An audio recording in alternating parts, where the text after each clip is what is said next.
સુરતમાં પાલનપુર જહાંગીરપરા રોડ પર સ્થાનિકોએ વિરોધ નોંધાવ્યો। સુડા સંસ્કૃતિ રેસિડેન્સીના રહીશોએ વિરોધ કર્યો। અકસ્માતોના ભયથી સ્પીડ બ્રેકર મૂકવા 1 મહિના પહેલા ફરિયાદ કરવામાં આવી છે। હજુ સુધી કોઈ પણ કામગીરી ન કરાતા સ્થાનિકોમાં ઉગ્ર રોષ। સુડા સંસ્કૃતિ રેસિડેન્સીની આજુબાજુ સફાઈ કામગીરી પણ ન થતી હોવાના આક્ષેપ કરાયા।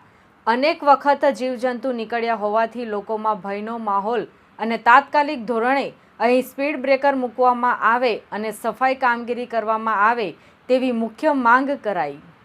નરેશ વનકર સુડા સંસ્કૃતિમાંથી રહ્યો। અહીંયા હમણાં શું સમસ્યા છે? અહીંયા સમસ્યા એક છે, જો પાણીની સમસ્યા છે। અહીંયા પોતાના બોર છે પણ એ પાણી છે ને કોઈને શૂટ થતું છે નહીં, બરાબર। અમુકને પાણી પીવાથી ચામડીમાં આમ તેમ આવે છે। અને એક છે આપણે ડોર ટુ ડોર છે ને કચરાવાળો આવતો છે, એક દિવસ આવે, કાલે નહીં આવે, પરમ દિવસ આવે। બધું કચરું એ આખી 26 બિલ્ડિંગનું કચરું છે ને એ ગાડી હેન્ડલ નહીં કરી શકે, બરાબર। એટલે અમારે કચરાનું એક સોલ્યુશન અમે દિવસમાં છે ને 3 ગાડી હોય ને ત્યાં લગી અમારે ચાલે નહીં, બરાબર। આની રજૂઆત કરી કોઈ જગ્યાએ? રજૂઆત અમે કરી બહુ જગ્યાએ, કોઈ સિરિયસલી લેતું નથી। બધી જગ્યાએ અમે રજૂઆત કરી છે, કોઈ અહીંયા ધ્યાન આપતું નથી। કેમ કે આ સુડા છે, હવે એસએમસીની અંદર તમે જોઈ લો, એ લોકોના આવાસની અંદર બધી ફેસિલિટી અમારા અંદર એસએમસીનું કોઈ જગ્યા, જો આ ગાર્ડન છે અહીંયાથી કોઈ સાફ કરવા તૈયાર છે નહીં। કોઈ આવ્યું આટલું સાફ કરીને જતા રહે, બરાબર। ખાલી અમે કરી દીધું, અમારી આટલી ફરજ અમે કરી દીધી। હાલમાં અમે સુડા સંસ્કૃતિમાં રહીએ છીએ। અમે 8 બિલ્ડિંગમાં 102માં રહીએ છીએ। જહાંગીરપુરા વિસ્તારમાં આવેલો છે। અહીંયા શું સમસ્યા છે?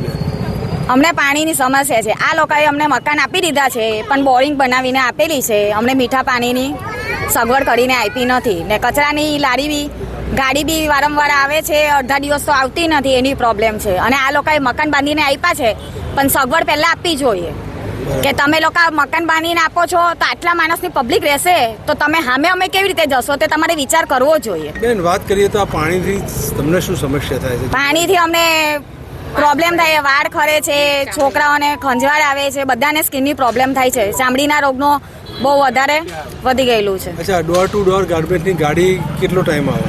એક જ વાર આવે છે, અડધાનો કચરો લઈ જાય છે, અડધાનો નથી લઈ જતા, એક જ વાર આવે છે, બીજી વાર આવતી નથી। કેટલા અહીંયા મકાનો કેટલા છે? 2520 24 બિલ્ડિંગ છે। એક ગાડી ચાલે।